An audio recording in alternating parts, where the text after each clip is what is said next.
Are you wanting to really boost your self-esteem, but you're finding yourself getting into bad behaviors or addictions? Well, today I'm going to talk about my experience of this and how I've worked through some of my challenges and maybe addictive behaviors to really work on my relationship with myself and my self-esteem, and how you can do the same. And if you stay until the very end, I have an extra point for you then as well. I realised that I've had a lot of bad behaviors or addictions. Now, what do we term as addictions, right? Well, my mentor said something that was really useful. He said a habit is something that helps you, and an addiction is something that does not, which makes a lot of sense. Now, an addiction for me doesn't necessarily mean you're like on cocaine or heroin or some kind of extreme drug. Obviously, it can mean that in some cases, or that you're drinking alcohol like every single morning or all day or anything like that. Now, obviously, that can be the case in some. Addiction for me can be things like just wanting dopamine hits, like social media, like likes, coffee's one, junk food's one, sugar's one. Yeah, there's many different ones, and certainly for me, some of the things have been too much time on social media, too much sugar.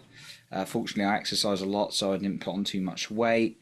Um, and yeah, coffee's been one, having too many. Maybe I don't know what you. I talked to my coach about this actually. I said, it's not like I was having like three or four a day, maybe three some days, or like above four a day that some people I know have. But he was like, well, could you go a day without it? And I was like, I would really struggle. And I have done that. I've done like 2 weeks without it, or 3 weeks without it at the end of last year, which was a challenge, right? Um, but I found for me, addiction is something that's like a bad behavior or something that's not serving me. And you can have things in moderation, like coffee in moderation's fine, a bit of social media. I do it often, to give valuable content. It's great. And then linking up with people to then hopefully meet them in person. My friends, like just arranging social stuff to meet in person, all those kind of things. And you can treat yourself now and then with a little bit of like sugar or snacks or something like that, right? Doesn't mean you have to cut these things out altogether, but when for me I've become reliant on these things, it's really impacted my relationship with myself because I was running away from feeling a certain thing, and that's not good for my self-esteem, I found. Um, and one thing I've learned that is addiction, and this is a quote from Eckhart Tolle, and again, it's what you term as addiction. It's up to you. But he said addiction is the lack of connection, and that was really hit home for me. And I remembered it the other day, and I was like, "Wow, that makes so much sense." When I've caught myself down, even just like bad behaviors, because we all want connection, right? And often I find people aren't connected with themselves. Now, I always have to develop that relationship with myself. It's never an ending process. But when I've got into bad behaviors and not wanting and abandoning myself or actually allowing myself to feel certain things, that's often got me into more bad behaviors, right?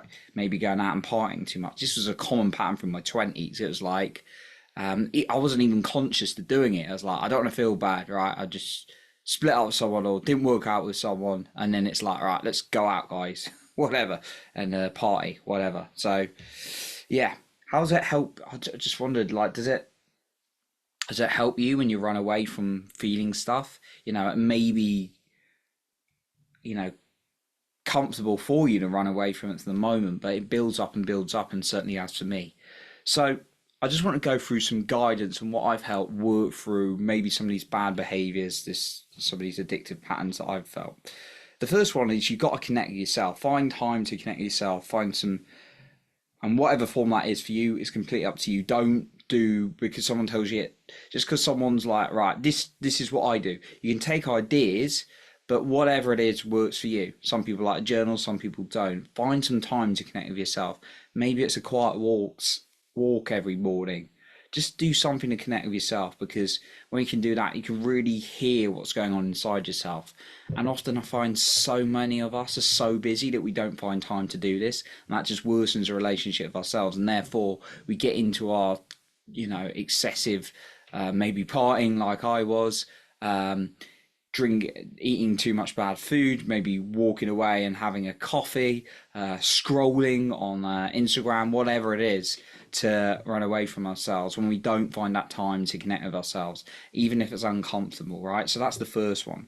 The second one, find activities and things you like doing. Do things that bring you joy, not what people say you should do, what genuinely bring you joy. Like I do like a lot of football, I do a lot of sport with people, I do like public speaking, all sorts of things. So find groups, find communities, and do things that you enjoy doing, because that will really help you through some bad behaviors as well, right? And then the third one, energetically lean into more of what feels good for you. Don't just try and intellectualize it. Don't be like, I should do this, I should do that, because the mind wants to control.